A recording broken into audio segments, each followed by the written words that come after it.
Yeah. We made it. Okay. Wow, it's been like a really long time since I've sat with you over a screen. It has, but you've been very present, like quite a few times, and increasingly so, I must say. And I have this. Um, I know I've said it already in voice messages, but I have this like I think it's even turning into maybe even a longing to work with you. First it's just like, yeah, like that's gonna happen. Then I'm like, yeah, I want to do that. And I'm like, I really want to work with you. And I'm not really sure in what way or on what, but there's something there that's Yeah. it's very clear for me. Yeah. No, I feel that too. And I'm definitely in a season where I have a lot of capacity to explore that. I was when I was doing jaunt boards, the tech company that took a lot of my time, and then the telepathy tapes came, and it's not that it's over. Not things don't just like hard No. end, right? But the ads are done, so I'm not getting like all of this traffic at me.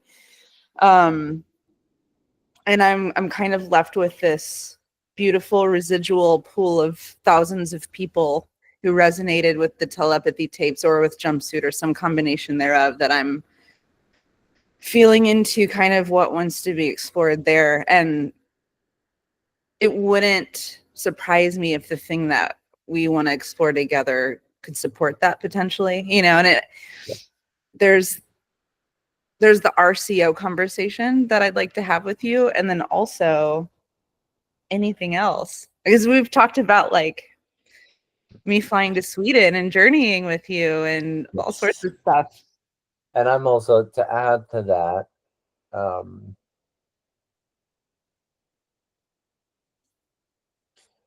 yeah, like maybe five, probably not more, just like 5 minutes on coherent, this collective intelligence AI thingy that we're up to. And then I'm actually curious. I realized that I'm actually really curious about Jumpsuit, um, like how you're working. And I don't I'm not sure.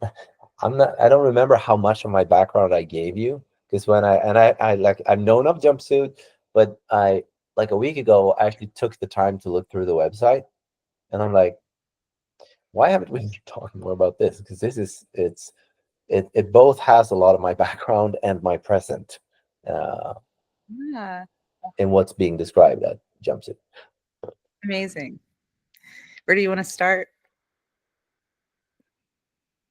Maybe there, because maybe that doesn't require that much time, but I could say a few words. What was just coming up through me is that I've I can speak a little bit to my own um, energy and process. Like I've been on this, without turning it into too much of a long story. But first, I was um, like business student, and then I went full on into the marketing world, digital marketing. This is like, I might have said it, but I'm not sure. I ran the first social media marketing agency in the Nordics, like one of the first three in Europe, early days. So I spent many years in communication strategy. First, I was the social media guy. I'm definitely not that anymore, and the tactics kind of thing. But then it turned me into communication, innovation, what the hell is going on in the world, advisor to quite a few organizations and big brands, like the Absolute company primarily. I've had a relationship with them for almost 20 years and been like advisor to the CEO and stuff like that. So that's like communication and innovation stuff. Um, and then came tech startup mode on top of all of that for a bunch of years. And then when the shamanic process began, I had to like step away from everything and thought I had left it behind. And now I'm realizing that I'm just reconnecting all those dots increasingly so. So now once again running tech startups, which of course is AI, and once again realizing that I know how to support organizations and leaders on all levels. And today, when you look at innovation or communication or strategy or any of those things, then you have to take into account the world and what's happening inside of people and between us and in the larger systems. Yeah. And even if you're not spiritually inclined, you still have to take those things into account. Yeah. Plus corporate shamanism and hosting ceremonies and then just like reading on this, like the stuff that Jumpsuit as a whole is doing. I'm like, this is kind of home turf in a sense. So Yeah. I wanted to just express that. Yeah. Yeah, that's definitely the universe that I feel we're just starting to head into. I'll talk a little bit about Jumpsuit, and then I want to talk about that moment we had when I was on the plane where you sent me that message, because that kind of like, it felt like an initiation to me. Like I'm feeling emotional talking about it. It was like,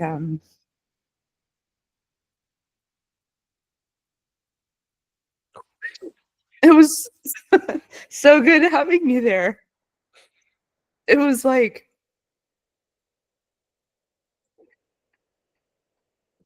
I know, like there's a deep knowing that everything's connected, right? That has turned on for me. I feel it very deeply when I do a psychedelic journey, and now it stays with me, right? So it's like I'm there. Um, and yet when moments like that happen, I'm just like, it was so um shocking and not shocking at all at the same time, is what I'm trying to say. But yeah, I guess I wouldn't have called this that then, but I exited the Matrix in 2018, and I left out of just a deep desire to do things differently than what I had experienced. Like I was always a very high functioning employee, like always passionate about what I did, really talented, clients loved me, teams loved me, and I was complicated to work with for management. So right. Eventually became unemployable. But like when I left all of that and moved to Nashville, my whole life changed, right? I moved states. I took a big jump of like, okay, I'm gonna explore this thing with Ashley and move to where she was, because we were doing long distance, and I'm gonna start my own business. And I was like thrown into survival mode, and also I didn't care because I just like anything would be better than the system, And so I freelanced that first year, and it was a big experiment of like, the clients that I used to have, would they want to work with me again? And it was an overwhelming yes, which was really exciting. And I made more money that year than I ever had in my life, exponentially. And I got really excited about that because I wanted to create a structure. I am a systems thinker, and I like the idea of scale. And I like the idea of like money coming towards me so I can channel it to other people. So I pulled in my number 2 and then 3 and then 4, and we grew Jumpsuit. And from the very beginning, this was before COVID, Jumpsuit, in my mind, I was like, I will never have an employee. And not because I didn't think I could manage employees. I knew that I could, but I wanted people to experience that sense of independence. And I wanted people to step into entrepreneurship because I knew that it would have inherent power. And I wanted us to be able to have choice on what we say yes or no to. I had seen so many people working for like ExxonMobil, or there's, and it's not that it's bad to even get connected to an organization like that. There's good that can be done, but it's just it, if you're saying no, if you're like forced to get paid to do things you don't want to do, it's like that's like slavery is a harsh word, but it's like consensual slavery or something. It just didn't feel like that was the energy anymore, So I wanted to create a structure where people are like resonant and free. And so we did that. And Jumpsuit was one of the, I don't want to say we're the only agency, but like we're the only agency I knew with 100% 1099 model. And and clients loved working with us because we were entrepreneurial, and so we were and not just entrepreneurial about like innovative products or ideas or something, but also like, what if we did production this way? We might be able to get you 50 more assets than if we just focus on this one video. And what if we did something this way? So it became this like experimentation playground for us where we just kind of hacked all sorts of stuff, and it was so fun. And then COVID happened, and we were actually perfectly poised to support a remote all digital situation. So we actually grew during COVID. And over the past several years, we probably got like 200 people in our network that are vetted, like approved to actually get pulled into a project. And everyone here, for the most part, is here through word of mouth or referral. And that's been really important because, like, I've never been on a project with you, but I know you and I trust you. And if there was something that felt like was a good fit for you, I would be able to say like, hell yes, let's go. And we just like start with trust, And so that's how Jumpsuit has felt largely. There have been moments where we'd need a specialist and I'd go to LinkedIn and be like, hey, you guys know a guy. But it created a really special culture. And so that's kind of like how Jumpsuit has been historically. And then I started spiritually awakening a couple of years ago and going on my own journey. And of course, that has impacted the company. So I'm on my own journey of like, what am I? What is Jumpsuit?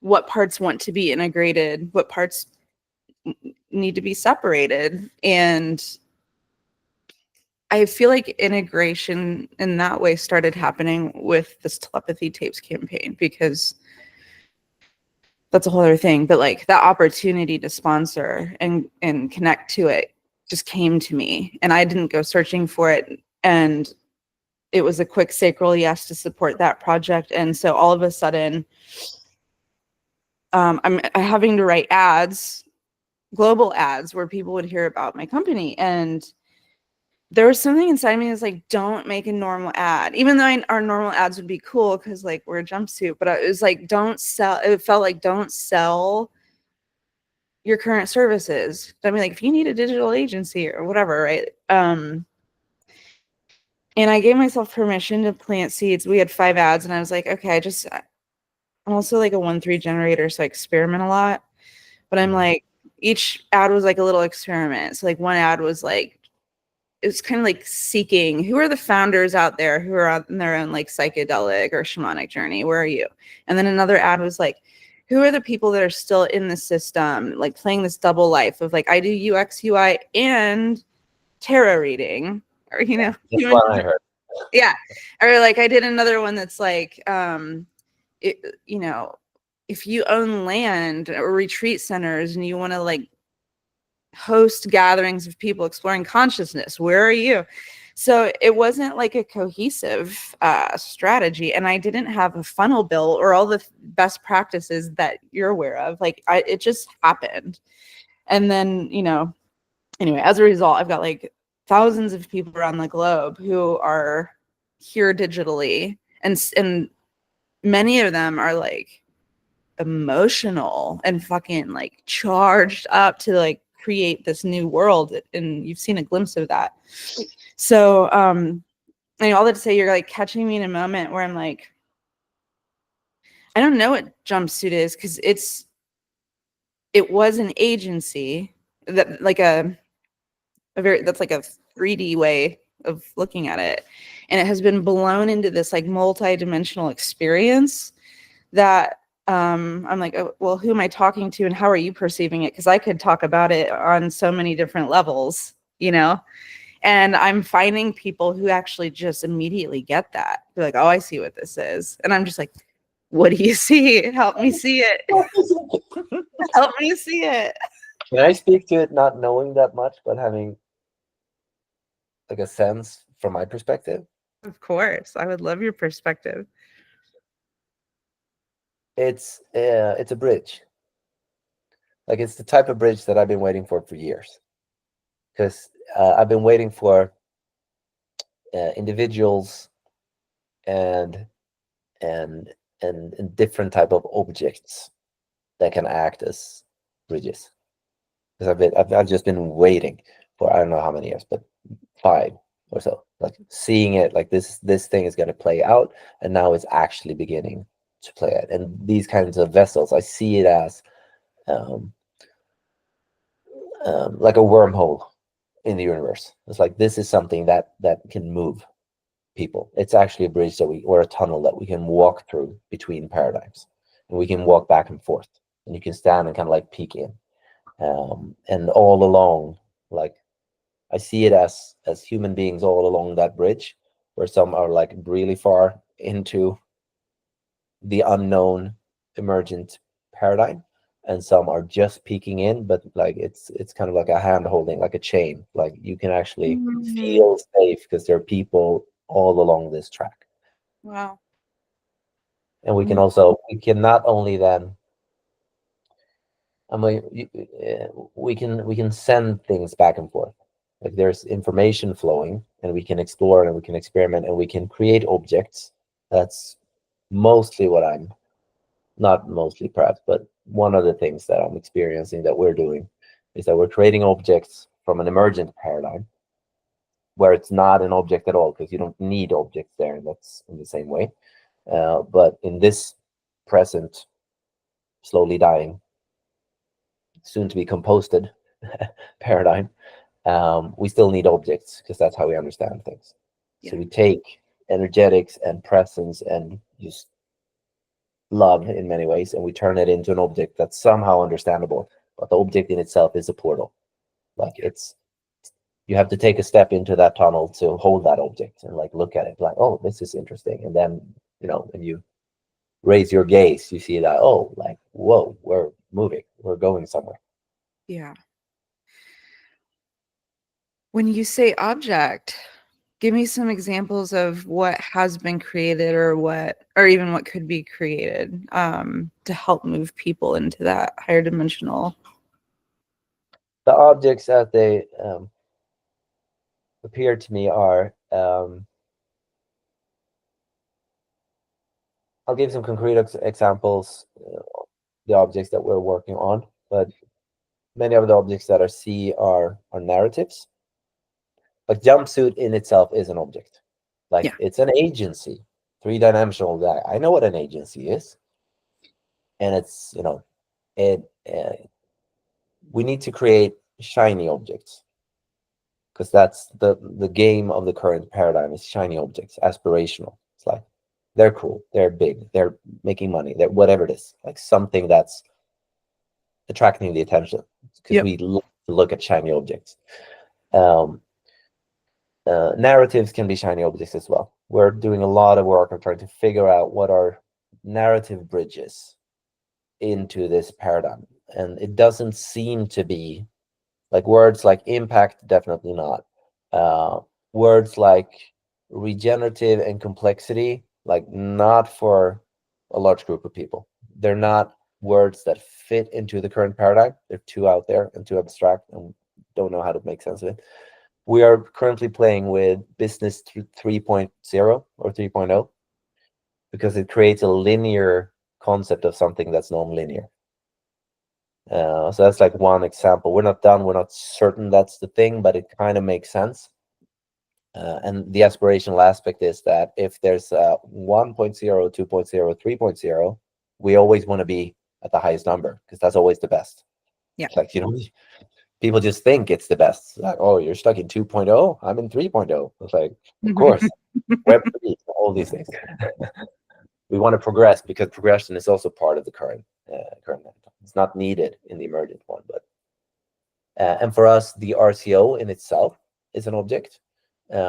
We understood that creating it because it took us 3.5 years, and we were talking about it constantly with people during the creation, and almost no one cared, to be honest. uh, People were interested, didn't understand it, didn't really care. And then when it was an object, and we had our own RCO, and we had like a TechCrunch article, and in Sweden we have this Break It, especially that one actually. Break It is like the Swedish version of TechCrunch, if you will. And we had an article in there, and that article specifically actually did a decent job at explaining it. Then all of a sudden, like all those people we had spoken to for years showed up as if it's like, oh, like, because now it's a thing. Now it's Now real. now it's real. Now it's an object, and I can look at it and I can interact with it, and all of a sudden it's understandable. Yeah. And then Well, we're and you, doing this with coherent. So it's like turn something that's invisible but deeply important, which is human relationships and human collaboration, but it's everywhere. So it's abstract and we don't know how to touch it. We can feel it. That's like, oh, there's misunderstandings and we're different and I don't like that person. And there's all of this potential like inside of us that we can't get out for various reasons. In, if we take workplace as an example, like you have emotions and ideas and you sense things and but there's no room for it. Like you can't really, because you're not feeling safe, or there are hierarchies or something like that. And there's potential between us because we don't know, we haven't unlocked that potential of how can we really collaborate where we're doing now. So all of that is like deeply important for the emergent paradigm, because in there you have collective intelligence, collective intuition. We have everything we need there. And then we just turn it into an AI product where I say, oh, this can replace engagement surveys and 360 feedback programs and stuff you're used to treating as objects that you pay for. yeah. It's like you replace it with that. It actually gives you access to a collective intelligence you can talk to. That actually moves quite a lot of things in deeper layers. But we can't pitch it like that because people don't get it. Right. That makes Those sense. are some examples. Yeah. Thank you. It helps to know it could be a company, it could be a technology, it could be a story. I mean, that's what really unlocked my desire to like really explore whatever's potential with you is when you told me the story of the RCO. Like, because I don't know. Actually, will you share? Because I know some other people are going to watch this. Will you share about the journey you went on and how you channeled the idea and what it is before I respond to that? Sure. So this is 2020. It's during COVID. And I got on a train from Sweden down to Germany during COVID. So a lot of face masks that I passed. And then it was, the initiative was actually something else. It was an initiative that no longer exists called PsyX. And the idea was for that organization to be what MAPS is, but instead of focusing on individual healing through psychedelics or entheogens, the idea was that, well, why don't we look at using it for systemic change, societal change, leadership development, innovation. There's like use it in that context. Yep. And for different reasons that never happened, but a few people were kind of handpicked for that, 7 of us, and ended up there with the intention of exploring that. And during those days, we sat through a lot of ceremonies, and one of them was, I'm not even sure, I don't remember who suggested it or came up with it. It was not planned, but it was psilocybin mushrooms. And we, before sitting with it, since all of us had experience doing it, we just agreed to have a shared intention instead of an individual one, a collective. And the collective intention was explore organizational design. So that's what we sat with, and I had the most boring psilocybin journey I've ever had. Because for me, I only saw the seed of life pattern constantly for 5 hours. Amazing. And then the next day, we just gathered at a breakfast table and compared notes, just like went around the table. And that's when the channeling happened. So I would say that I think 2 out of the 6, we were 6, I think, didn't seem to tap into that collective thing, but 4 did, but we did not understand that that was actually happening, that the intention was actually playing out.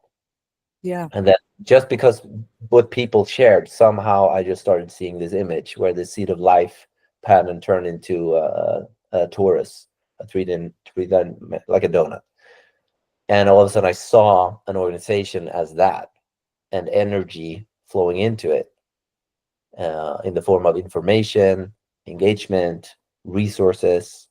And then, of course, it has to flow out on the other side, and then it has to go all the way around and regenerate the thing. So it's like, well, whoever puts energy into it has to get energy out of it, and that how it's going to continue happening. So it's like I drew it on a I think it might have been a napkin, very stereotypical, and and just saw it, and I went into full. It's the most intense download I've had, because I was in a spasm, like my body was full on shaking for 45 minutes straight, like it was just like complete download, and saw everything, and just like, this is how it works, blah blah blah blah blah, blah. And then it was massive. And then went back home with it and just showed it to Amit, who's my deepest collaborator, who was not part of the journey. And we started from there, because we were about to set up a new company for ourselves, which is Innerworks, this transformation lab. Yeah. And realized that, shit, we need to set it up in a different way. We need to set it up like this, whatever this drawing is. And then synchronistically, we started running into people who had other elements of it. We found this guy in the UK. Right now, his name slips. Boyd is his last name. But anyway, he had like written a book on another concept, and we just borrowed some things from there. And then we met a Swedish guy who had done something called the compensation, which like had some early stages of this as well. So like took that and just applied this, and just found people and ideas, and all of a sudden it started fitting together. And then it turned into it took us 3.5 years from that ceremony until we had our own legally viable RCO set up in Sweden. And it's using bits and pieces that exist in almost all jurisdictions. So it's probably viable in almost all legal jurisdictions around the world. Yeah. And it's You just just haven't, you just haven't had a chance to explore that outside of Sweden yet? yeah, we set up our own in Sweden. We know how to adapt it, whether it's Germanic or Anglo-Saxon jurisdictions, but we haven't actually done it for real in any other place in Sweden yet. And we have our own. We're now in conversation. It's happening unless something weird stops it, with a few really big companies that showed up on our doorstep a couple of months back, because it's like a big car manufacturer, a big IT company, a big mining company, a few others they have this shared project, and it's turning into like a shared startup. And and it's a purpose-driven thing, but it's also a startup. And they understood they needed some new kind of structure, because they don't know how to do it, because they are so big. And it's like, who's funding what? Like, how do you protect purpose? And then through synchronicity, one of our friends who's working at an agency who's connected to that program, it's like, my friends have something. Yeah. And then they looked at a bunch of things, and now they're doing an RCO the way it looks. Amazing. Yeah. I want to talk to you about Jumpsuit potentially being a candidate for that. And let me just actually kind of talk about what I'm feeling, because I don't actually like know how to articulate it clearly, but I sense you can maybe pick up on my energetics. I'm trusting, perhaps. Jumpsuit started out as a creative agency, and we were full service, so we did a lot of different things. And even in the beginning, for some people, we were too much. I can't trust an agency if you're not a specialist. Okay, then you're not going to want to work with us generalists. That's fine. So we did a lot of different things for a while. So we felt expansive, and we did that well. But I know that like Jumpsuit is a way bigger idea than a creative agency, because Jumpsuit's a collective of people who love exploring on the edge, right? Jumpsuit's a collective of people who are drawn to innovation or personal expansion or imagining a new world. And we have some skill sets that right now we have clients who pay us to do the normal things an agency does.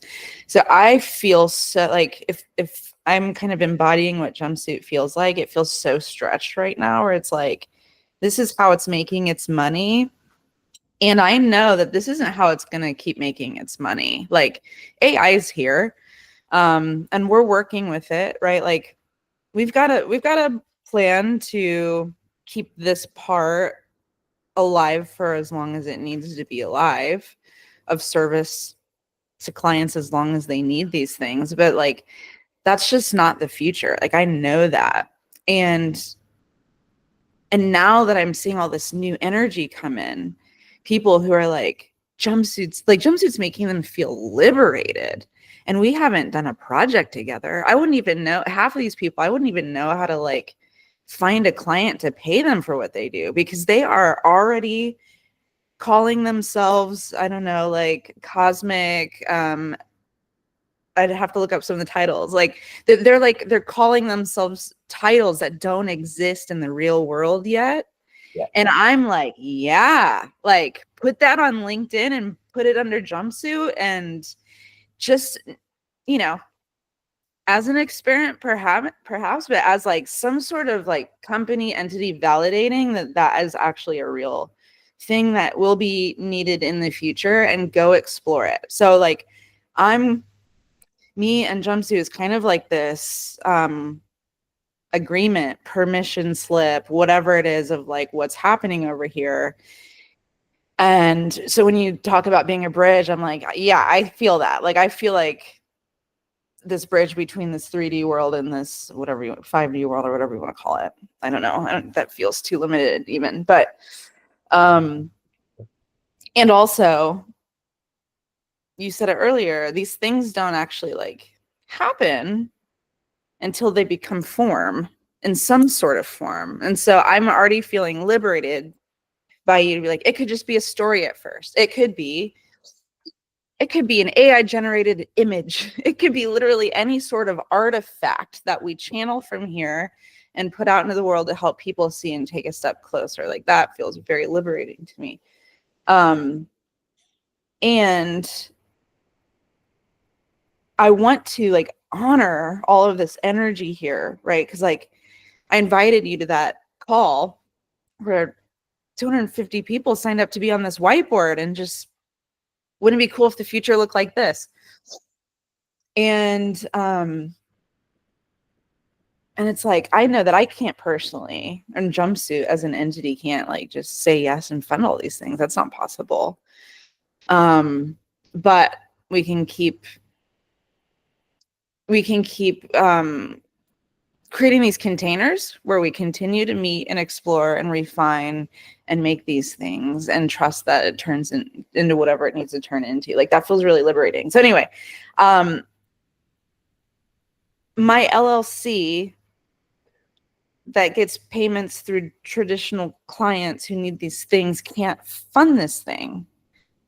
But I know there are people that have are resonating with Jumpsuit, who have their own LLCs or S corps or whatever they have, who like are excited about this mission that's still being defined, quite frankly. Like I couldn't be like, and here's exactly what we'd state in the RCO like agreement, but like I have a lot of people who'd be really excited to define what that is. And I actually think the next call we're about to have on Friday is beginning to explore that. And so maybe one of my questions to you, maybe you can help me see, is like, how could this thing that you channeled support everything that's happening here? And is it possible to, my understanding is it's like it takes a typical structure like an LLC and a 501c3 nonprofit, and then the RCO is like a layer that supports all of that, but other entities can plug in, and so therefore it can spread in perpetuity for anyone who resonates. Is that? Yeah, let me actually feel with you. I actually feel like starting in the other end. Like Okay. I had this massive vision 2020, and then like a year ago I had like a follow-up vision. It was much shorter and it was very obvious. Like it's as if like I was like, I knew that, but I was like, I didn't see it until I saw it. So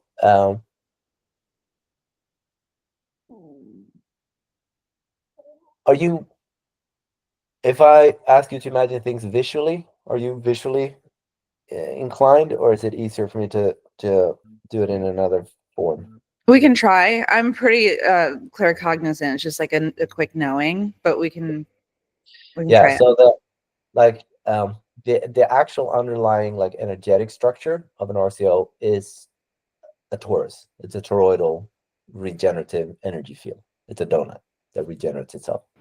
Okay. And in that structure, it's also the seed of life, but three-dimensional. But the seed of life, two-dimensional, is pretty simple to begin with. So you have a center point, and in the torus, that's an empty space, that's a void. That is the connecting purpose. What we found so far, the most engaging and energetically strongest way to formulate that is in the form of a question. So not something that we're intending to reach. It's not, save 1 billion lives or something like that. It's a question that's important. So if we really zoom out and start like a future society of not only business, but the intersection of entrepreneurial energy, activist energy, and community building energy. Because today those usually sit in different people. Like you have the entrepreneur and the activist and the community builder, and they usually have a hard time actually like aligning, because one wants to build a business and one says business is bad and just like we should just care for this thing, and one's like just gather everyone and have fun. Yeah. But they can all find their place. They can all align their energies in an RCO. So what we see as a future vision is, instead of saying let's figure out all of the solutions, step one, to all of the problems, we say let's gather around important questions. What are the important questions that we care about? And if I care about food or water or social justice or whatever, I formulate it into a question. So in the first RCO, the first question that we found, it's kind of a meta thing, is how may we or can we transform business as a whole to create a world we want for our kids? That's our overarching first question. So you have a question in the middle. Around that question, you said you can use different setups here, but our favorite one so far is a nonprofit association. So it's human beings who care about the question, and they sit around the question not caring about business logic. It's just like, we care for this question, we want to explore it. And since it's a question, two things that seem to happen is that energy don't run out if it's an important question, because we're not going to answer it. We're never going to find a final answer to the question. It's going to take new shapes and forms if it's a truly like long-term important question. It's what Carol Sanford refers to as a long thought question. And we didn't know that. She's an author. She passed away recently. Amazing books. We had no idea she had found the same thing that we had, and we found it, and we like talked about it, and we're at her book like, shit, she saw the same thing. Anyway, question: a circle of human beings, nonprofit, so it's only purpose driven. And then to that circle, to that nonprofit association, you can connect businesses, normal limited companies, who have hypotheses a business-driven hypothesis on how we might tackle that question. So it could be an AI startup or a consultancy or an agency or whatever. It could be completely different. So in its most simplistic form, it's one company and one nonprofit association. I won't go into all the details, but they're connected. And the logic is to have a conversation, to kind of make sure there's always a conversation between those two logics. So like, we care about the purpose here, and we also want to make it into, something functional that also can generate energy and resources into this system, whether it's financial engagement, that kind of thing. So they and they get special rights. So the way we set it up is you have preferred shares. I'm not sure what it's called in English, that belong to the nonprofit association. So they own a little stake in all of the companies, and they get to nominate half the board. It doesn't have to be members that go into the board, but the nonprofit basically say, hey, we want half the board is nominated by us because we think they can hold the purpose. But it's half. It's not more than half. And director of the board is still set by the founders of the company. So the nonprofit can't tell the company what to do, but they can say no. It's like, no. It's the whole thing is modular. You don't have to do all the bits and pieces. But for us in our RCO, we've also given them 2 specific veto rights. One is you cannot change the purpose without an okay from the association. It's going to fuck up the whole thing if all of a sudden everyone starts changing their purposes everywhere. And the other, in our case, is that our association can say no to investors into the company if they don't think that those investors will be able to keep alignment. Yeah. It doesn't have to be like that. But that's the core of it. And then what we add is a life cycle. So we're just mimicking nature and saying everything dies. Like, you cannot expect the company to just grow forever. It's not the logic. It has to die at a certain point. And we look at everything as living beings or organisms. So we kind of look at it as a meadow where every little plant is a company. And early on, when it's in its sprouting phase, like seed phase, sprouting phase, it needs a lot of energy and care. So it probably needs investment and, to find its footing. At a certain point, it starts maturing, and we translate that into financial terms. So you as a founder say, like, this company will be mature or in maturing phase when it's cash flow positive or neutral and has this turnover. And at that point, we can start sending some of the energy back to the soil, if you will, back to the center. So, and we decide that ourselves as founders, like, yeah, I want to 10% of something, or whatever. You send it back to the center point, which is the question. And you can set it up differently, but if that's money, one way to set it up is, instead of sending it straight back into the nonprofit, you have the nonprofit have a holding company, or like an investment company that it controls, and you send energy into that. And then the community decides, what do we do with this thing? Like, do we fund research or conferences or new startups, or start an incubator, whatever it is, but it's all connected to that same question. And then what happens is you can connect as many companies as you like. You can have as many initiatives and founders of varying sizes connecting to this, and some will go bankrupt and some will become super successful. And if everyone decides to have this, you don't have to, but if everyone decides to have the life cycle set up, then it becomes regenerative. Because some things will work, will send energy back into the center, will fund new initiatives, just like a meadow. Like, plants wither away and die, and energy goes in. And with the people, it's like it becomes like a mycelium network. Like, we're not one blob, we're still different, but we are connected in a like semi-translucent community. So when my little startup doesn't work, but this thing over here works, it's quite likely that, we're in the same community and you need more people, and we already know we're working towards the same things. Why don't I join you guys? Why don't we start sharing resources or things between the companies, that kind of thing, the initiatives.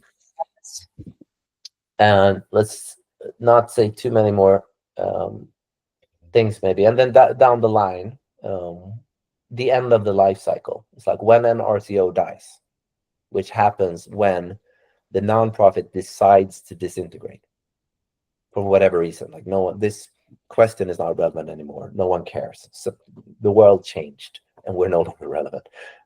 If there's still energy in the system, you know, we have assets and shares and money and whatever, there's still sufficient amount of that, then the whole thing turns into a time-limited nonprofit.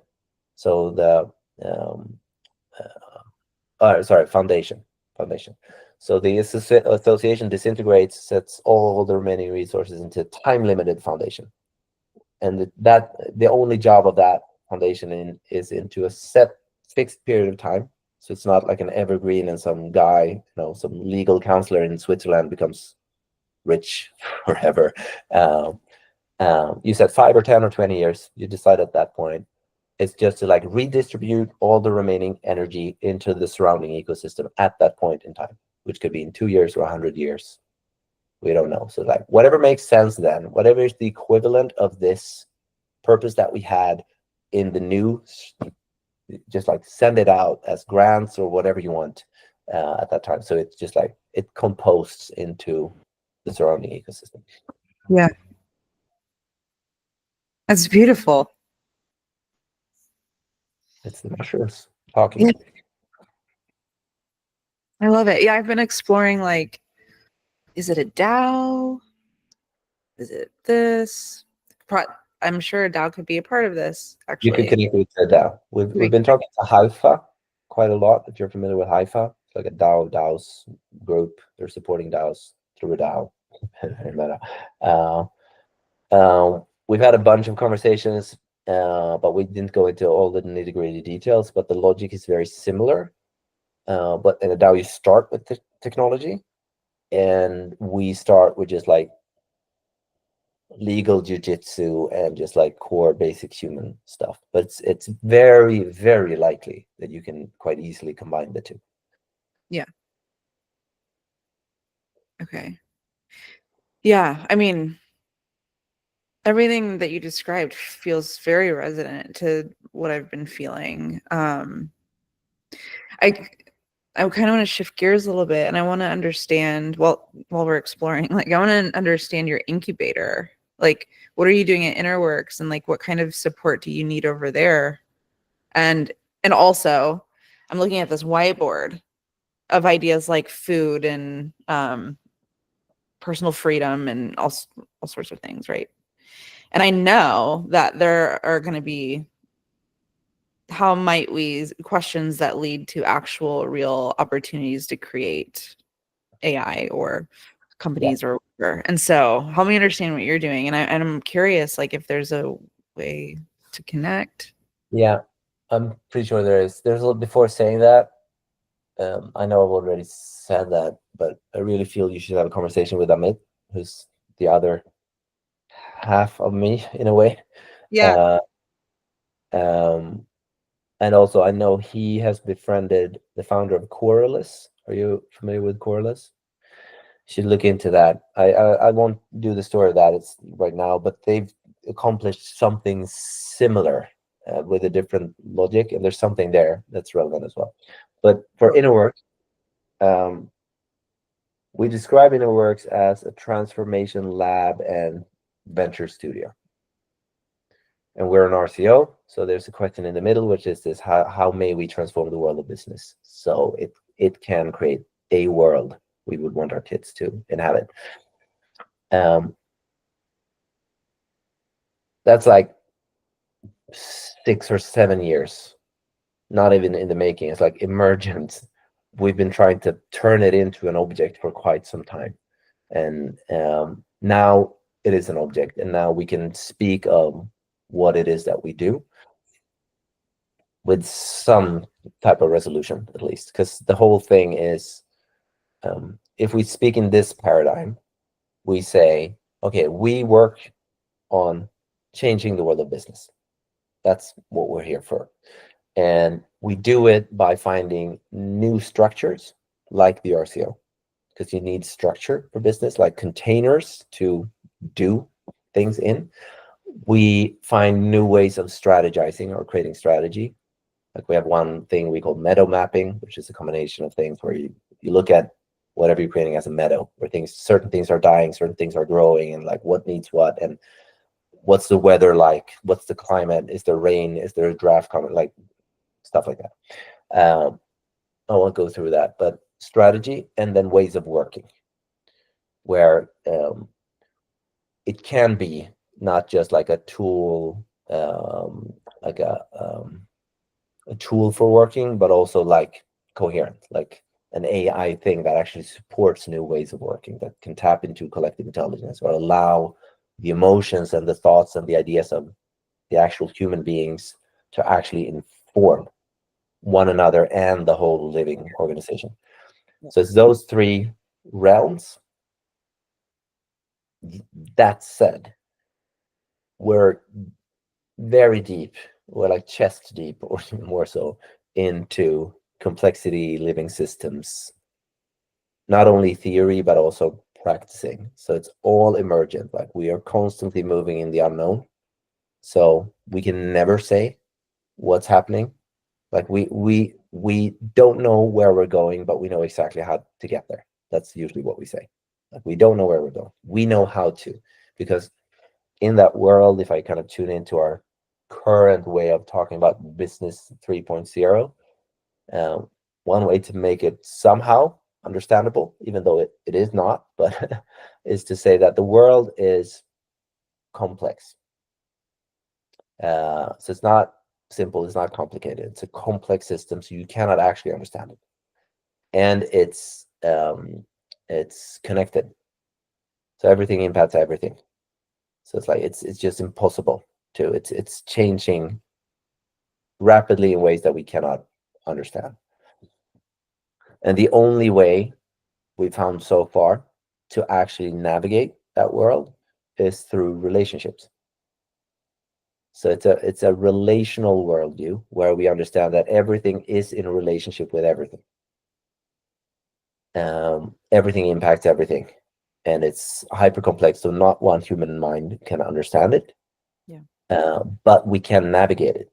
But we navigate it through relationships, through co-sensing, through co-intuition, through collective intelligence, and it's emergent. So it's as if we're standing in a landscape that it's vast, and I can only look in one direction, and you're looking in another, and we're like back to back in a circle, like a few of us, and I can like, I see this, and then you like, I see this, and we're collectively trying to figure out, okay, and where do we go next? Like it feels like we want to go over here because it's like, it's not a cliff or a river that will kill us. Like 2 steps to the right seems to make sense right now. And then we move and the landscape changes. And then we have to do the same thing all over again. So it's a constant sensing into. It's just what is the adjacent possible step? Because we can never see a straight line. We can never see an endpoint. We'll see a horizon. So it's also the analogy of, instead of us saying we're moving up to a mountaintop and that's the end goal, and we just got to figure out how to get there. And once we're there, then what? Then it's like, yeah, we have to go down the mountain again. We work with horizons instead. It moves with us. We're never reaching it, but we're moving towards it. Just to turn it into more of like metaphors. And that's what we're doing. And we do it in whatever way is relevant to do it next. So it's like it's taken on the form of AI startup Coherent, RCO model. We've been working with this extremely innovative, interesting new energy company for the past 10 months or so, where I'm doing corporate shamanic support for the CEO and main shareholder. And then like we were in for a bit doing organizational work, and then all of a sudden, nope, we're not doing that anymore. And so it's like it's the constant just flowing with what is. Yeah. Which makes it very difficult to sell because you can't explain it. You have to just like step into it. And if you sense that the world is making less and less sense, and if you sense that we have no fucking clue what's happening tomorrow, So I can't really plan. I mean, I can set a direction, I can have a horizon, but I can't plan on exactly how to execute, because everything are moving pieces Yeah. inside of us, between us, and in the world. But finding these practices of co-sensing us our way through it. That makes sense. It makes sense. Yeah, I agree. You can't it feels a little ridiculous to try to turn that into a clearly articulated product or service on a landing page with a price point um to run an ad about, you know, but it's like but it's happening, right? Like it's happening because I'm sure in a variety of ways you meet someone and then it's just like, well, here we are going on this journey together, and you didn't anticipate that before you connected with them, but that's what's happening. And but I do think having more conversations like this out loud, that's why I wanted to record this, because I sense that I can put this out to the community that's kind of come around me, and there will be someone that's like, I think there will be multiple people who are like, I get this. And there could be a couple of people who are like, I want to go on that journey with Nils, or, you know, so I do think, I don't know, that's kind of why I'm documenting everything. I'm literally, I'm recording like everything. I know. I And know. people are like, are you making a documentary? Like, what's the outcome, the goal? I'm like, I'm sure that'll happen. I'm sure there will be something like that at some point with all this footage. I don't know, but like, I mean, to me, it's recording a moment in history that in hindsight will be extremely interesting. Like once we see what emerged, this phase that we're in will be very, very interesting to look at. How did human beings navigate? how did it, yeah, How right. did we navigate this? Where everything was like, just like, Yeah. in a sense, falling apart. When you explore it from a more linear point of view, like how did that form, you know, or whatever. But it's also nice just to be like, here's who I talked to today, and here's what emerged in that conversation, and just put it out there and trust that if someone wants to get connected to that idea or that person, then they'll find it. You know, it's kind of that simple. It would, I can rarely help myself, because I have this mind that just is very, very, uh, it has a very open relationships with ideas. Around with a lot of ideas. Because in Coherent, what we're exploring is collective intelligence of basically of groups or of human relationships, where like one use case is in organizations. But if I allow myself to envision a little bit, then imagine an RCO with question, purpose, people, various initiatives, where the people also record everything, and you have a collective intelligence that is in different layers. So it's like you have in the company is one, and like in your team there's one, and it speaks to you and it knows you, and it's also a collective intelligence for the entire RZO, and you just feed it with like what Corinne's got is just simple voice check-ins, like, oh, I'm thinking about this, or I'm feeling this, or like, oh, I really don't get along with this person, whatever it is. But also these like things that are being explored, because so far what AI does well, in my opinion, is pattern recognition. It's like finding patterns that a human mind can't always find. And it, without going on too much of another story, I have this habit of talking all the time, so feel free to interrupt me. I wrote or channeled, depending on your view, this book a few years ago, and one part of it was I just borrowed a perspective from Bruce Lipton on evolution. I'm not sure if you heard his perspective on evolution.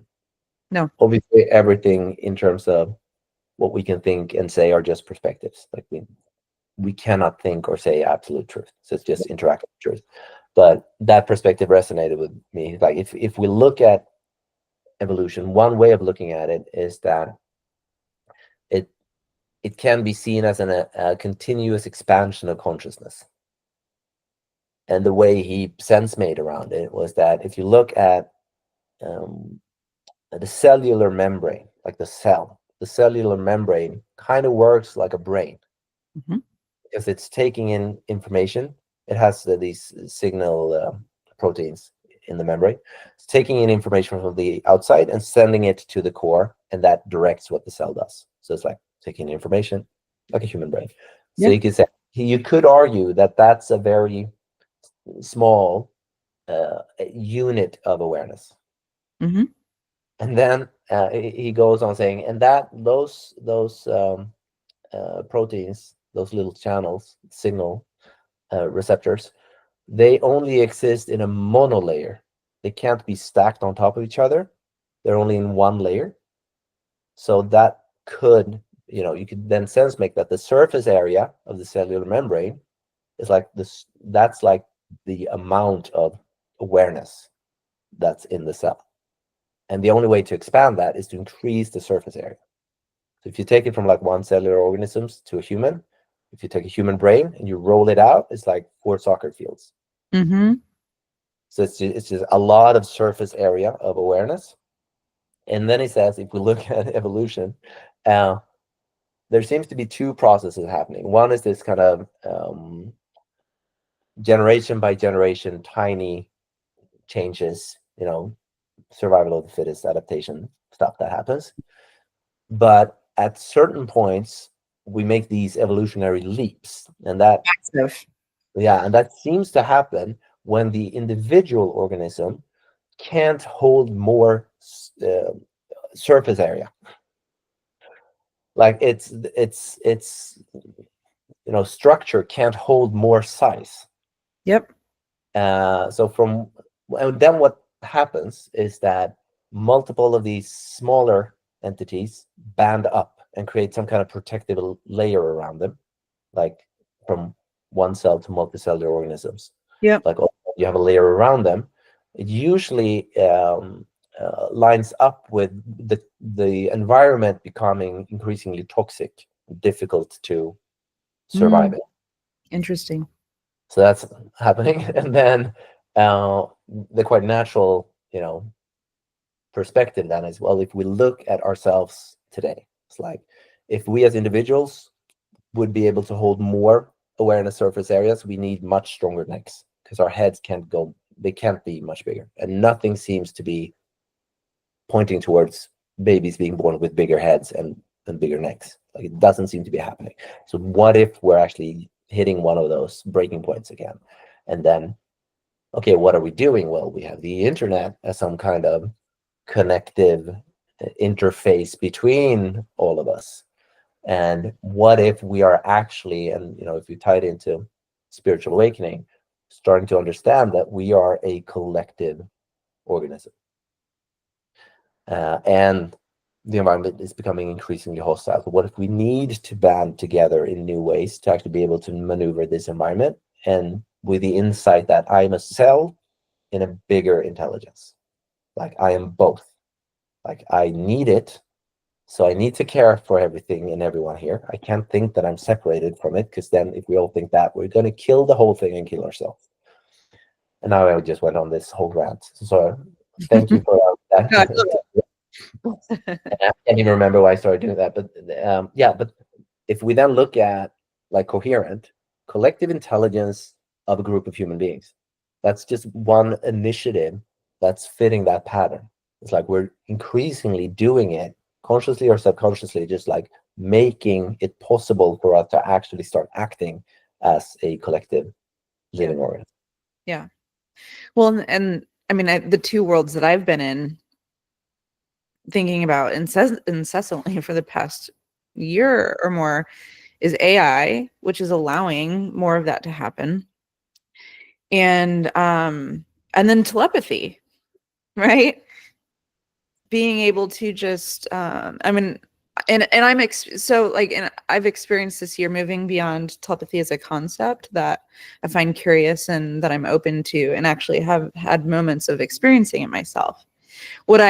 So now it's like it's more of this embodied reality that I'm like, no, I know now that it's happening. I don't know how to access it again because it felt like random, and so and that's just my experience of it. I'm meeting people who have been working with it for a very long time in various ways, and you can access it through psychedelics. You can access it through sitting energetically in front of someone and, Just there's, presence. yeah, I mean, there's a lot of different ways that it's happening. And anyway, so I'm like, those are the two worlds that I find myself like playing in, exploring, building in. And I find that not everyone, but a lot of people tend to have a preference of one or the other, or trust in one or the other. And I'm just kind of like, no, I don't know. I see it all as the same thing. And I like integration feels really important to me to be on that path personally. Yeah. So when you're talking about like the question, going back to the void, like that's literally what our workshop was called, was the void. And we had a question. So I'm just laughing. I'm like, I know that there are people here that are like asking a similar question or similar questions and wanting to create more containers where we actually explore consciousness, and we use AI to make, when you're talking like just documenting everything, sharing everything, uploading it into the technology, uploading it into the collective consciousness with intention, what is possible. And that is that's the emergence that I'm on. Same. And so I'm like, who are the people who can actually, but it's like, I don't want to stay there in theory, right? There's that bridge component, which is like, okay, wow, now that I see this and am a little overwhelmed in the best sort of way, though. Like, how can I anchor something? How can I anchor something and be like, it's kind of like this, or here's a piece that gets us a little closer to that. That's what I want to be doing. We're in such perfect alignment. That's exactly how we talk about it as well. And also after years of having tried to explain it, and we're kind of slow and dumb in a way, both me and Amit. Like we need to see a pattern many times, and they're like, okay, it's a pattern. It's like it's impossible to convince someone. It's impossible to actually fully explain it. You can only model. You can only like offer an experience, and like here's an experience of it. Here's another. And it can be object. It can also just be you, how you show up, and what you remind others to, and that is how it shifts. Like you cannot shift it for someone else. Yeah. They'll get drawn into it or not, but we can create these little portals, like these little, like a cookie trail or crumbles or something. Yeah. Well, and so I know we're kind of getting close to time, but I'm feeling like I want to move into more experience with you. And it's not that I haven't had it, and I brought it up earlier on the call. And I want to share that story real quick. The reason that moment was so impactful to me is because I had just gone on a psychedelic journey with a guide, and I had a vision where I saw a current client. They weren't even a client yet. We're just in conversation. I saw this whole scene play out to where Jumpsuit 2.0, which includes healers, shamans, people who do Reiki, energy workers, right? Like Jumpsuit 2.0 was able to actually show up for this founder in the situation they were in. And I saw the whole thing play out, and it was beautiful. And I was, even that was enough to me. I'm like, oh, that's what it looks like. Thank you. Thank you for showing me what that looks like. Because I had been feeling like, I know I want to be doing this. I think people need it. I don't know how to talk about, how do you sell that? Like, it's weird, right? And so I saw it. I'm like, that's what it looks like. Okay. And then a couple days later, as I'm still integrating, I just like, my heart was just blown wide open and I'm in tears and I have to pull over my car because I can't drive. And I'm just like feeling it all. And I'm noticing that my brain's like, what are we supposed to do? Am I supposed to action? Am I supposed to call them? Like, what am I supposed to do? Like, and this is weird. And I'm like, I know what I'm supposed to do. Just share what's happening. I don't have to overcomplicate it. Like, just be authentic, Nicole. Just share what's happening. So I take my phone, I send this audio message because that felt like the safest way for me to like kind of explain what happened. And I'd say, hey, I went on a journey this weekend and this is what I saw. And I know we're talking about Jumpsuit supporting your company with a creative director and, you know, like these very practical, normal business things. And we can absolutely do that. And also, I don't feel like I'd be in my full integrity if I didn't tell you we could also do this too. And there's no expectation. And I understand that you're not asking for this, but like I just need you to know this is just what happened and it's available. And I shot it off. And then 45 minutes later, I get this text message. And our client is like weeping and she's like, I haven't been able to stop crying since I listened to your message. This is absolutely what we need. I never would have known that I could ask for it. And how can we get your team here? And so I'm on a plane about to fly down and have this experience. And it feels very sacred to me. It feels like the next step in my, you know, personal and professional evolution. And then you just send me a little WhatsApp message like you knew, you know? And I'm like, of course, Nils, the corporate shaman, is showing up in my first corporate shamanic moment, you know? Of course, he's here with me right now. And like you sang, you chanted, like you sent me this like beautiful grounding, like I don't even know how to describe it. I had my AirPods in and the plane's taking off and I am like weeping. My face is soaking wet and I don't know what people around me were thinking. Maybe I was afraid to fly, I don't know. But I cried for like the first hour of the plane and I was like shaking and I felt like I don't know like what your process was, but I was like he's doing some like work on me to like prepare me to like show up and do this thing.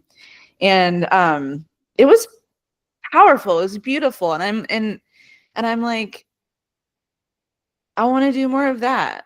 That's just what all of it, not just like only that. I also want to be practical and help people like stop the bleeding in their company or create the next innovation. I still want to do that because I have the team, like we can do that too. But if we don't address the actual human needs, what's going on in the head and the heart and the soul, then it's like, I don't know, what are we doing? Anyway, that was my experience of it. And Well, I'm like, what's next for us? I'm just like, yes to anything with you. It was beautiful. it was beautiful for me as well. Interestingly enough, there's this documentary guy in Sweden that's been following me, or I've been sending content to him for like 2 years. We have no idea. He reached out and he's been filming stuff and like, I don't know what we're doing. And I'm like, neither do I. But I'm pretty sure I actually filmed myself channeling that, the chanting for you. So I actually have that on camera as well, sitting in an apartment up here in Swedish mountains. I think like, oh, there's this friend and there. So I have that. I Of have course that. you do. I'll see if he has it, or if I still have it, I'll send it to you. I'm gonna I just explode. wanted to be shared. And also for me, it's crystal clear, because on my side, I need more context. Like I'm in Sweden. It's not the most optimal place. Like the stigma it's behind here. Like it's very present here, the whole thing, the shift and everything. But for the past especially the past 4 or 5 days. Like Amit has been sensing it. I've been sensing it. My wife Fabi also has been sensing. Like she's like like we need to be international, more international. Like we need to be out in the world. So that's like it's a calling and a need on my side, and um, and what I've sensed and in my own truth and reality known for quite a while is that it's all of this is integrated. It's not that you just stop doing all of the quote unquote normal stuff with branding and campaigns and business and sales and hiring and whatnot, and just replace it with sitting in circle around a fire and chanting. It's like, no, but you connect it. You allow not just the human, but all of the deeper layers and all of the ancestry and all of the spirits to be part of it, and just allow it to be part of it. And then it shifts, and it's that pattern. If we draw the line a couple of years into the future, in my own visions, it's self-evident that those organizations um, will not only be functional, but they'll be resilient. Because in this changing world, it's no longer just about like fast growth and making a lot of money. It's like resilience will be increasingly important because of the experienced crisis and everything changing and people burning out and LA burning, all of that stuff, which is still just early days, if you ask me. It's to me, it's just the most natural thing, and that's what I'm meant to be doing. And I've been practicing, and I'm doing it already. But I want to have more of. I just want to offer that to more contexts and more people. Yeah. And that's what I'm here to do at this moment, at least.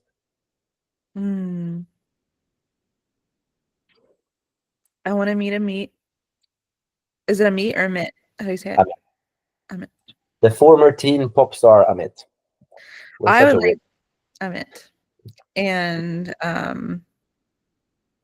mean, Nils, if you're willing to travel, come to the US and do ceremony for Jumpsuit. Like, let's explore what's wanting to happen here. And I will be able to get people to attend, and I will find us a space and whatever needs to happen. Like, let's do that. We're going to Tuscany for 2 weeks, and I'll be hosting a ceremony with some other very interesting people. You should meet, Gian Andrea. He's a very interesting character in this space as well. He's coming up now. There's a certain, like we of course, as everything, are in frequencies. It's like there's quite a lot of us in a pretty wide frequency now, but then there are like strands in there where I feel very much connected to you. There's like a few people in my surroundings that seem to be in that specific, like it has some specific traits and expressions in the human forms. Yeah. And I really want to create some connective tissue there as well. Yeah. There was something in me that wanted to say that earlier, that the way it's happening so far is through individuals. It's through relationship. Like we started working with Oatly now, the oat drink. And it's through one individual. Like she's in that exact frequency. Like she gets it. I even mentioned you to her. Like if they ever need another agency, they have to talk to you. Okay. Yeah. I'll stop there. And yes, I want to travel. Like we want to travel. So yes, it's a full yes, and then there's always going to be a lot of different little then the details will come in administration land. But, sure. But it's so clear to me. Like it really, really wants to happen. Yeah. When I met you, I had gone on several psychedelic journeys myself, mostly in the context of trauma therapy, and going through having a lot of like healing oriented experiences, and then also just like, you know, seeing things. And at some point I was like, I really want to do this with a group. And I want to do it not group therapy though. Like I want to do it with my team or my people. Like, and I want to do something like with a shared intention and see what we can like co-create together. And then I met you and you shared that story of how you did that and channeled the RCO. And I was like, it's possible. And that's the power of modeling. Of course, anything's possible. We're creators, you know, we can see anything and make it happen. But there sometimes when you're stepping into uncharted territory and you're like, can I do this? Is like, is this honestly, is this legal? Am I legally allowed to do this with my team? Just questions, you know, but I'm like, oh yeah, like he did it. And look at the result. Wow, of course I want to do it. And I haven't done it yet with Jumpsuit for like the intention of like, what does this thing want to become? And I don't know exactly what the question would be yet, but like, it would feel very meaningful to have that experience with you. Of course. What a good story. I like stories. We all like stories. We live stories. Mm-hmm. All right, I have to go make Okay. event do for my family. It was really good connecting. Beautiful. That's beyond. It's just like, yeah, it is. I'm kind of, you know, lost for words in many ways.